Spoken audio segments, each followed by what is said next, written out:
Chapter 7 Into the Mountain. Rakan could feel the air growing thinner and colder the further they ascended the winding path up the mountainside. A sense of vertigo washed over him as he straddled the rock wall with little foothold to keep him in place. The process was complicated by his need to carry the rope that they had tied around Urug, though he sincerely doubted the half-dash would be near foolish enough to attempt to flee under these circumstances.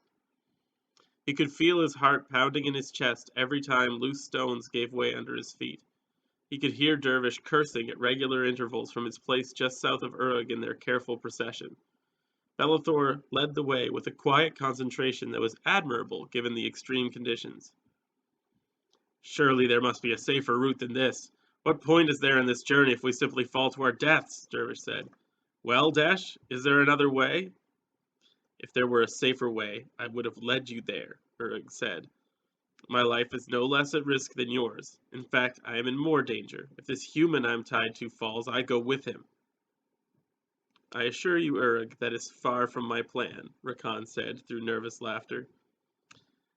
"If you are done complaining back there, I believe I can see wider section of path upcoming," Belethor said. "It seems to be about 4 feet wide. It is perhaps enough to take a breather."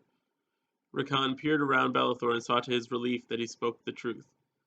When he reached the wider path, Rakan stretched and let out a sigh of relief. "It's strange the things we take for granted," he thought.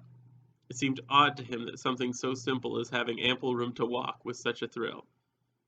Rakan looked out at the mountain range in front of him, in awe of its splendor. From where they were, he could make out 3 mountain tops ahead of them, and a winding path that ran between them. The path on which they stood ran along the edge of the mountain, climbing steadily higher until it began to dip back down. "How long now until we begin our descent back to a sane elevation?" Rakan asked, turning to Urug. "A few miles. Not soon enough," Urug responded grumpily. "Are you sure there's no way we could go through the mountain?" Dervish asked, almost pleading. "If you wish to be eaten by untold legions of fell beasts, that's your decision." Could have just said no. A high-pitched screech interrupted them. Rakan turned quickly and felt his eyes widen and his jaw drop. From around the nearest mountain came a huge flying creature, crying out at ear-piercing volume even at a distance. Its wingspan was at least 12 feet, and it was covered entirely with feathers of deeper black than Rakan had ever seen. At the end of its gnarled toes protruded long, curved talons that made Rakan's heart sink. The creature grew closer at startling speed, leaving little time to think. Rakan could see Belethor running ahead on the path from the corner of his eye, but he knew there was no time to flee. As the foul beast's strange serrated beak grew even closer, Rakan decided that they needed all the help they could get. He turned, drawing his sword to cut the bonds that tied Urug's hands. "I would rather risk betrayal than painful death," Rakan cried, handing Urug his blade even as he drew his bow. Time seemed to slow as he turned to face the approaching creature. His hand found an arrow and knocked it to his bow, pulling back hard and fast, little more than 10 feet remaining between him and the beast as he loosed his arrow. The arrow disappeared into the bird's chest just as its talons lacerated the front of Rakan's leather armor. Rakan's vision went red for a moment as he felt intense heat and pain flare across his chest. The force of the blow knocked him back into the rock cliff as he lost his footing and slid to the ground. The great raven stood over him as it landed on the ledge, its pitch-black eyes staring at him with malice as it opened its beak to bite at his head, blood dripping from its chest onto Rakan. Just as he was beginning to lose hope of survival, he saw his own blade in Urg's hand come down on the creature's neck, lopping off the beast's head in a spray of blood. Its head fell on Rakan's chest as its body fell back off the ledge and tumbled onto the rocks below. Rakan nearly retched as he rolled the disgusting bloody head off of him and onto the rocky path. "Thanks," he grunted to Urug, clenching his teeth in pain. He glanced down at his wounds and saw to his relief that while the creature's talons had made short work of his armor, the wounds to his flesh were shallow. This did not, however, prevent him from bleeding profusely. "Dirty curse-born!" he heard Belethor cry, causing him to turn and see the Lord stomping towards them with his sword drawn and fury in his eyes. Urug stepped over Rakan, holding aloft Rakan's sword, with an expression of deep anger forming on his face. Rakan stood to his feet quickly, fresh pain flaring in response to his quick movement. "Belethor, it's not," he began, but it was too late. Belethor swung his sword with all his strength at the half-dash. clearly out for blood. Urg also swung his sword with fierce determination, and their blades collided with a heavy clang of metal on metal. Sparks flew as the steel of their blades chipped with the force of their clash. They stood for a moment, both pushing with all their strength, but neither giving way to the other. Thinking quickly, Rakan motioned towards Urg at Dervish as he charged forward and hooked his arm around Balathor's gut. The Dweller, understanding his intention, grabbed the Desh and pulled him back just as Rakan pulled Balathor away.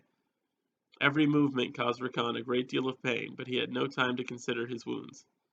Balathor, calm yourself for a moment, Rakan said. The situation is not as it may seem to you. I released Urg from his bonds so that he could help in the fight, and he did.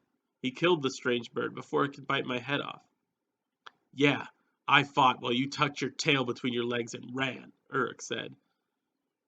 Rakan felt Balathor struggle in his arms. I spied a tunnel into the mountain and I ran to investigate. I thought that we could maybe find shelter, and I was right. But when I turned and saw that you didn't follow, I came back.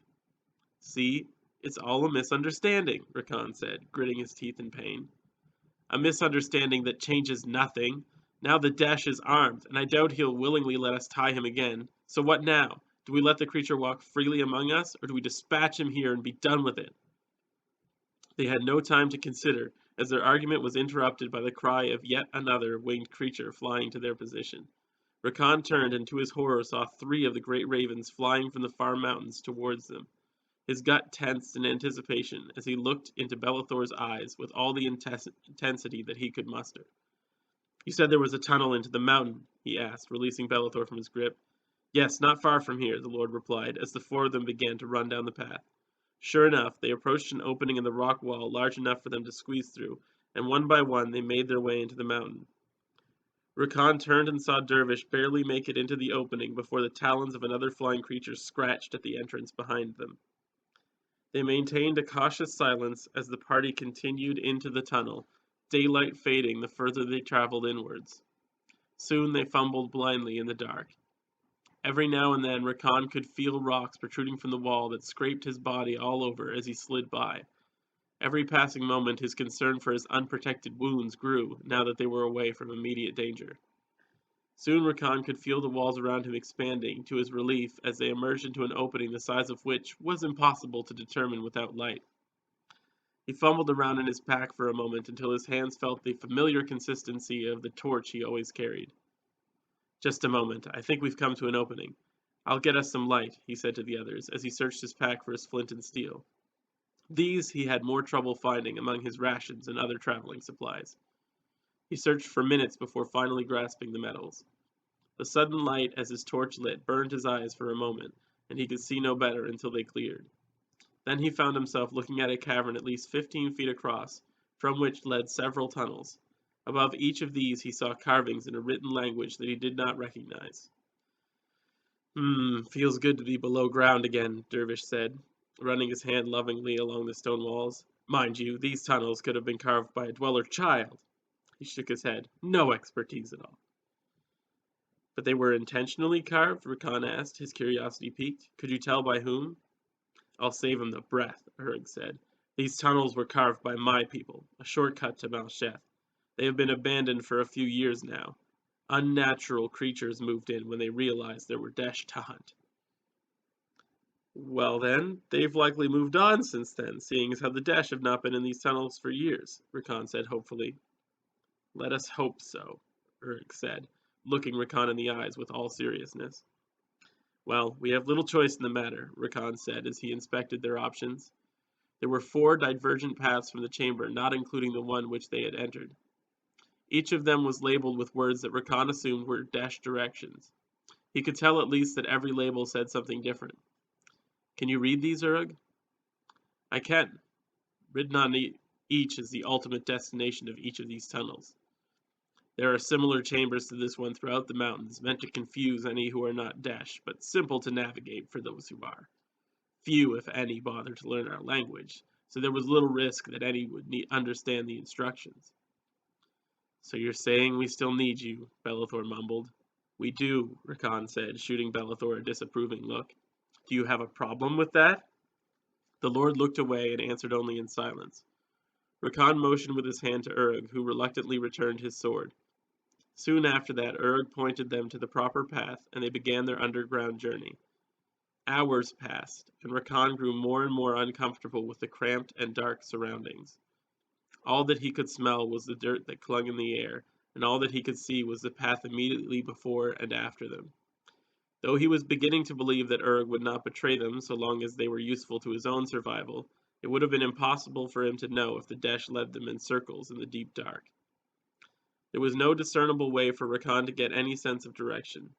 He felt lost in a way he never had in his life, marching down these crude tunnels by the flickering light of their own torch. His mind was assaulted by every clack of boots on the stone floor that kicked up more dust into his nose. The walls seemed to grow closer and further at unending intervals. He longed to again break free of the oppressive closeness of the rock that surrounded him. To his intense relief, after what felt like hours of endless marching in the stone corridors, they approached an archway that opened to a large room. Their journey underground was not yet over, but at least he would have a moment to enjoy a little space. He emerged into the room and saw numerous worn and broken stone tables spread throughout. He could smell the faint aroma of mold in the air, mingling with the dust. It seemed strange that they would leave this underground cafeteria without even cleaning out their leftover food. This did not sit well with Rakan. He stepped forward apprehensively, swinging his torch in slow, steady arcs to get the best view possible around the room. He listened closely for any sounds outside of the footsteps of his companions behind him. Finally, a little room to breathe, Bellathor sighed. Humph, what's the matter? You short beards can't handle a tunnel or two? Dervish retorted. Rakan could almost hear the smirk he no doubt had on his face. I feel perfectly at home under here. I just don't trust that this half-dash won't stick me with my back turned in the dark. You're not worth the effort, Urg sneered. Suddenly Rakan heard a strange scraping sound coming from somewhere above them. Quiet! Rakan snapped. He held his torch high and peered at the ceiling that stood a good 6 feet above his head. Everyone stood alert in anticipation. Rakan could see Urg forming fists and peering all around him for some unseen foe. Well, Rakan said, looking back up. It must have been nothing. Gah! Cried Bellathor in what sounded like intense pain. Rakan looked down, quickly drawing his sword. He could not see Bellathor, but instead a strange, misshapen creature loomed over the place that Bellathor had stood moments before. Hey! Rakan yelled deeply, causing the creature to slowly turn its tilted, strange face towards him. His stomach turned at the pale-skinned, bald monster that stood in front of him. Rakan's eyes were drawn immediately to the crooked fangs that protruded from the thing's mouth, which was held open and dripping with saliva. Above its mouth was set 2 large circular nostrils that for a moment he had mistaken for the creature's eyes in the dark. Instead, it seemed the creature had no eyes. It hissed at him before crawling toward him at surprising speed on its 6 arms. Rakan raised his sword to defend himself, but before he knew it, the creature was standing over him, its disturbingly human-like hands held aloft. Each finger of its hands came to a point with claws that matched its skin tone. Frozen in shock and terror, Rakan did not react quickly enough as the creature swung its large arm down, smashing him in the gut and sending him flying 6 feet across the floor, his torch sent rolling across the ground. Rakan instinctively gripped tight his sword and rolled away quickly enough to avoid the next swing of the creature's claws. The creature turned its long neck around to where Rakan lay, its long narrow tongue flicking over its sharp teeth. Rakan could smell rotten flesh coming from the thing's mouth as it stood still open, just inches from his face. Its nostrils flared as it sniffed Rakan and reached out its hand to claw at him again.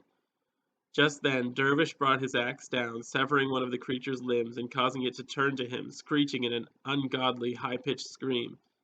Rakan took the opportunity to jump to his feet. He held his sword over his head with both hands, preparing to bring it down on the monster's neck when he heard a soft movement behind him. He turned just in time to see a second of the creatures coming at him, and so brought his sword down on this one. With the force of Rakan's blow and the momentum of the creature, his blade cracked open the creature's skull as it screeched a note to rival the other creatures. It fell limp to the ground as Rakan was thankful for the first time that he was in the dark and could not see the gore his blow had produced. Rakan turned and saw Dervish bury his axe deep into the foul beast's flesh. Strange brown blood sprayed from its wound and all over the dweller as he pulled his axe free and turned to face another of the creatures. Dervish faltered for a moment, and then took a fierce stance and brandished his axe at the creature.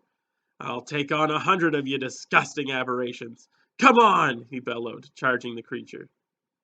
Rakan had no more time to watch as another creature came stalking out of the shadows towards him, raking its claws against his side and drawing blood.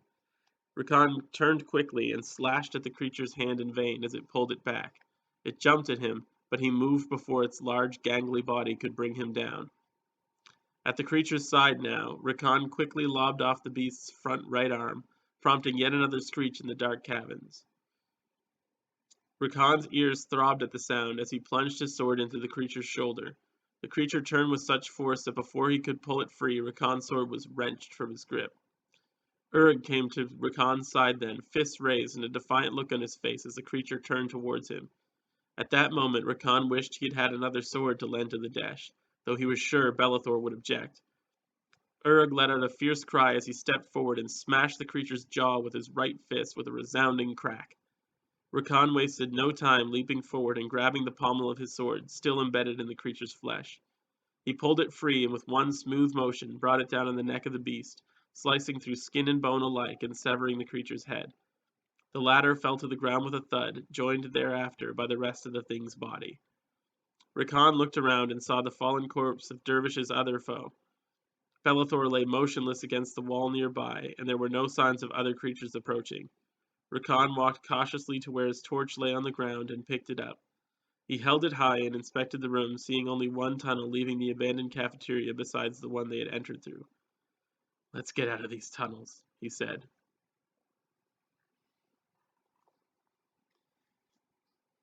Thanks for listening. Don't forget to like, subscribe, comment, all that good stuff. This time you can comment about whether you'd rather fight giant ravens or the strange creatures that they found in the caves. Until next time.